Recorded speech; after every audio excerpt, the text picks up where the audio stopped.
방송인 박수홍 씨 이 사건 어제 저희가 처음 전해드렸는데 정말 많은 분들이 관심을 갖고 안타까워하시고 계십니다. 먼저 어제 오전 이 검찰 조사실에서 사달이 벌어졌어요. 네, 그 친형 부부를 횡령 혐의로 고소한 박수홍 씨가 어제 오전 검찰 대질 조사를 받던 중에 부친에게 갑작스런 폭행을 당해 쓰러져서 응급실로 이송됐습니다.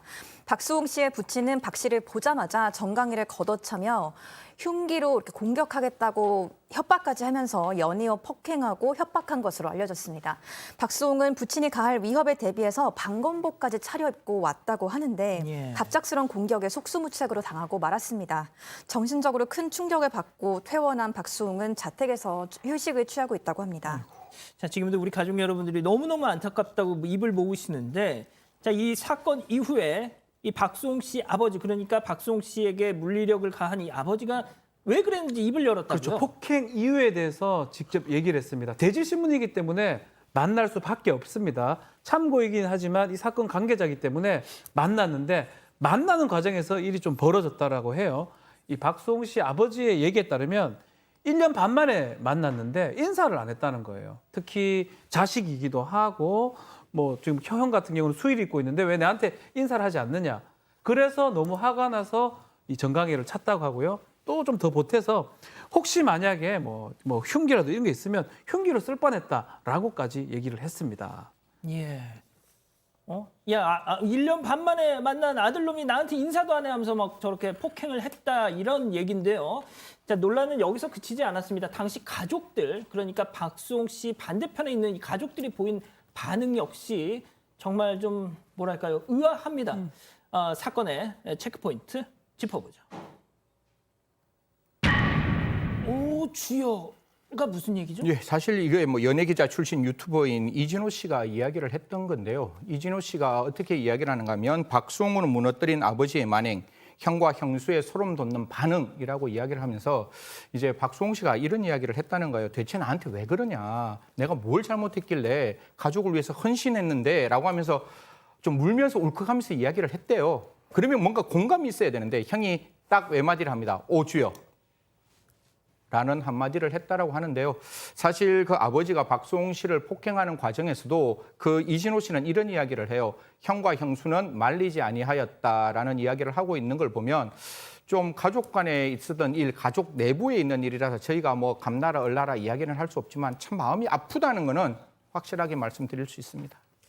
자, 이게 검찰 대제를 하고 있는 상황에서 아버지가 아들, 동생을 때리고 있는데 그 지금 구속 상태의 형은 그 광경을 보면서 뜯어 말리거나 이런 게 아니라 오 주여라고 했다는 거예요. 하하, 자 팀장님, 이 다음도 저는 조금 귀를 의심했는데 아들이 병원에 실려 갔잖아요. 그렇죠. 과업으로 병원에 실려갔죠. 예, 그러면은 아들이나 뭐 아들이 이렇게 병원에 실려가면 본인이 이제 뭐 물리력을 가해서 벌어진 일일지라도 아이고 아들아 뭐 이렇게 좀 그런 게 있어야 되는데. 그 이후에 무슨 일이 있었다고요? 그러니까요. 아들이 지금 박수홍 씨가 쓰러졌으면 그 응급실에 가가지고 안부도 물어보고 걱정을 해야 되는데 불구하고 그 부친하고 형수가 그 법원 인근 식당에서 밥을 맛있게 먹었다는 거예요. 그러니까 이제 유튜버 이진호 씨가 했던 얘기인데 실질적으로 걱정도 해야 되고 가서 궁금하지 않습니까? 저 같으면 밥이 먹히겠습니까? 그런데도 밥을 먹었다는 거 보고 야 정말 부모인데도 배려심이 없고 걱정이 없다라고 생각하는데 제가 보기에도 좀 너무하신 것 같아요. 왜냐하면 박수홍 씨가 이렇게 힘들으면 가서 좀 위로 좀 했으면 어떨까 싶었는데 그렇게 안 했다기 때문에 지금 여론의 문매를 받고 있습니다.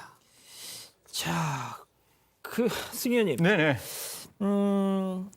박수홍 씨 주변 사람들은 이런 물리력을 행사한 이런 사건, 이게 이미 예견돼 있었다 이렇게 좀 말씀을 하신 분들이 계신다면서요? 그러니까요. 이 부분은 이제 뭐 주장이기 때문에 좀 확인은 반론권 때문에 그 아버지의 어떤 말을 좀 들어봐야 되는데 분명히 이런 부분이 있는 것 같아요. 박수홍 씨가 어릴 때부터 그 아버지로부터 좀 꾸지람을 많이 당하고 또 이런 어떤 폭행에 조금 노출됐는 듯한 모습이 보여서 이진호 씨가 이런 얘기합니다. 어릴 때부터 두려움이 많았다. 그래서 아버지를 만나는데 굉장히 두려워했다라고 이야기를 하면서 박수홍 씨 변호사 역시 이렇게 말을 합니다. 1년 전에 이 아버지가 둔기를 들고 집을 찾아 왔다는 거예요. 그래서 정말 그때도 소스라치게 놀랐다는 어떤 말을 전하면서 사실 오후에 그 아버지하고 다시 이렇게 검찰청에 있었을 거 아니에요. 그 검찰청에 있을 때도 그 아버지는 반성하는 모습을 보이지 않았다라고 이야기를 했다라고, 반성하지 않는 모습을 보였다고 합니다.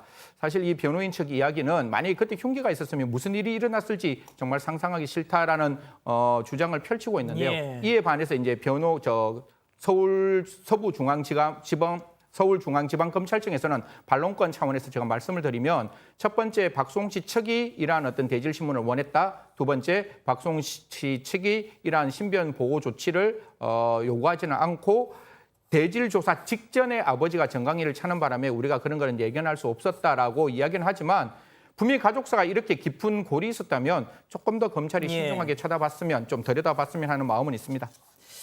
자, 어제 이 사건 반장이 한창 진행 중이던 그 시간에 그래도 대질신문 그 이제 뭐 병원에 이송되는 과정에서 중단됐던 이 대질신문이 또 나중에 진행이 됐다면서요? 네, 어제 오후 3시부터 10시까지 약 7시간 동안 피의자인 친형과 형수 그리고 참고인 신분으로 출석한 부친과 함께 박수홍 씨가 조사를 받고 있었습니다. 박 씨는 응급실로 이송된 후 자택에서 스피커폰을 켠 채 전화 연결로 조사에 임했는데요. 나머지 가족 3명은 서울 서부지검 조사실에 있었다고 합니다. 박 씨의 법률 대리인 노종원 변호사에 의하면 박수홍 씨가 부친의 폭행으로 큰 정신적 충격을 받았고 다시 한자리에 모일 경우에 또 다른 불상사가 발생할 것을 우려했기 때문에 그렇게 했다고 밝혔습니다. 자, 스피커폰을 켜놓고 7시간 동안 대질신문 조사가 진행이 됐다는데 네. 과연 그러면 그 7시간 동안 어떤 얘기들이 오갔는지. 일반적인 모습은 아닙니다. 저렇게 폭행이 일어났기 때문에 스피커폰으로 대질조사 왜 하냐면 진술이 다르기 때문에 수사관을 중간에 두고 질문들을 이렇게 하는 겁니다. 왜 지금 진술이 다르냐? 아버지가 자꾸 돈 관리를 자기가 했다라고 얘기를 하니까 그렇죠. 박수홍 씨 입장에서는 무슨 소리를 하느냐. 그래서 얘기가 다르니까 수사관 앞에서 조사받으면서 누구 말이 맞는지 확인하는 게 대질신문이거든요. 예를 들어서 이런 질문을 해요. 이 OTP나 이런 게 있어야지 돈을 출력할 수 있고 비밀번호 같은 게 알아야 되는데 혹시 그거 아느냐? 아버지는 80대입니다. 모르지 않느냐라고 하니까 안다. 알면 내 비밀번호 얘기해봐라. 박수홍이 얘기를 했고요. 박수홍 씨가. 그러니까 그거는 잘 모른다. 또 얘기를 한 겁니다. 아니 비밀번호를 모르는데 통장 관리를 어떻게 해요? 그러니까 이제 관리는 근데 내가 했다. 그걸 모르지만 관리는 했고 아, 모르는 너희 형은 관련했다? 나한테 신부름만 받았다. 그렇게 말이 좀 안 맞는 부분을 수사하는 사람이 캐치를 하겠죠. 그 다음에 세무는 어떻게 하느냐? 세무는 세무 지식 없어도 세무 하는 사람 하면 된다. 세무사 뽑으면 된다. 이런 식으로 얘기를 하면서 계속적으로 자신이 이 횡령죄의 범인인 것이냐 주장을 했다고 합니다.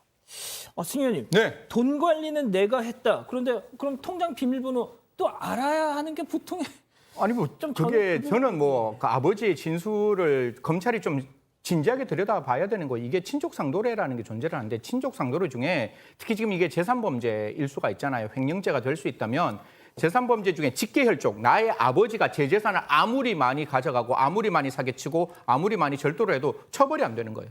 그러면 그 아버지 입장에서는 그 박수홍 씨가 아닌 박수홍 씨의 형을 보호하는 가장 좋은 방법일 수 있는 게 내가 모든 일을 다 했다라고 인정하고 거기에 대해서 자백을 해서 내가 범인이 되면 사실 처벌할 수 없는, 형사상으로는 처벌할 수 없거든요. 지금 그 형이 구속되어 있는 게 사실상 뭐 필요 없는 경우가 발생할 수 있기 때문에 이런 부분 때문에 이렇게 이야기를 하는 게 아닌가라고 박수홍식 측 변호인은 이야기를 하고 있는데요. 하여튼 검찰에서는 이 부분 좀 잘 들여다봐야 된다. 죄 있는 사람에게 죄값을 묻고 죄 없는 사람에게 죄값을 묻지 않는 게 대한민국 검찰의 수사의 능력이라면 이런 주장에 대해서 받아들이지 말고 증거에 따라서 수사가 진행되어야 한다라는 말씀드리겠습니다. 자, 일단 뭐 저희가 계속 좀 지켜보겠습니다. 아무튼 뭐 박수홍 씨가 내가 벌어서 평생 온 가족을 부양했는데 하면서 울면서 뭐 절규를 했다는 거잖아요. 참 모르겠습니다. 이게 뭐 남의 어떤 집안 문제를 저희가 계속 이렇게 중계해 드리는 것도 좀 마음이 불편한데 일단 그래도 법의 판단은 있을 테니까 그것까지는 저희가 또 전해드려야겠죠.